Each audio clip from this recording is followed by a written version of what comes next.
Here's three mistakes that brand new resellers make when sourcing inventory.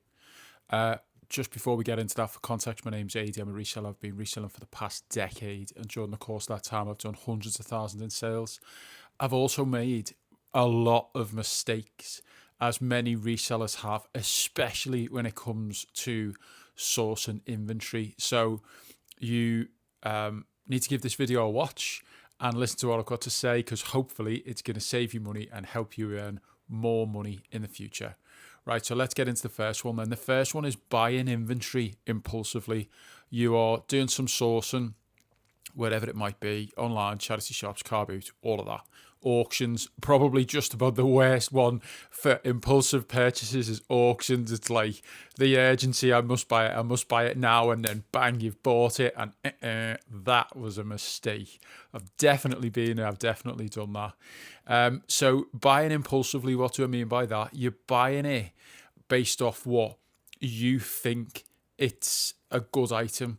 When you're sourcing inventory, you're not buying for you. It's so important to get that out of your head. Just because you like it doesn't mean that someone else is gonna like the item. So buying impulsively is often a terrible mistake, unless you've got some specialist knowledge or an unfair advantage in that area where you know that that item is going to be profitable. And I will say, because overconfidence is definitely a part of it for new resellers, I've been doing it for a decade, and I am always cautious when it comes to impulsive purchases.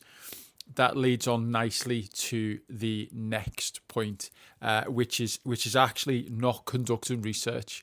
Not doing your research on your items is a fatal mistake. You need to know with a degree of almost certainty that what you're paying is a good price for a good item. If you are looking to purchase something based off impulsiveness or what you think something's going to do, no, stop. If you find yourself saying that inside your head, just think of what I'm saying to you now and go, wait a minute, get the phone out and do some research. And if you're not sure, don't buy it. Just don't take the chance, because the worst thing you can do as a reseller, or just in general, full stop, is lose money, right? Like, you don't want to do that. That's not what you're here to do. You need to make sure that you have set up systems for your sourcing and across your business. Actually, I could probably do half a dozen posts about the importance of systems in business and within your reselling business. But having a sourcing strategy, a plan for how you're going to acquire your stock is absolutely critical, and making sure that there's research done on those items that you're going to buy is equally critical. It's just so important. I can't emphasize that enough. And then finally, condition.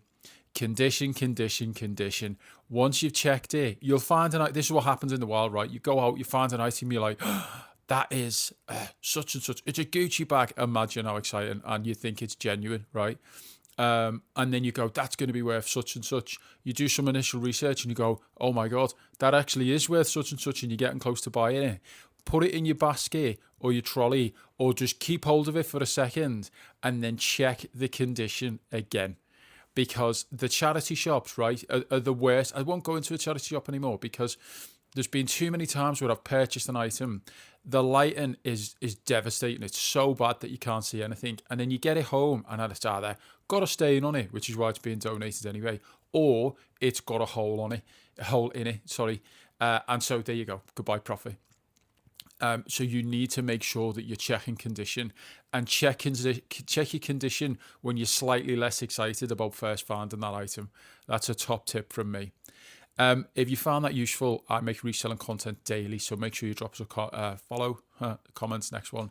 And if you've got any comments, questions, things like that, just drop them in the comments. I respond to everyone.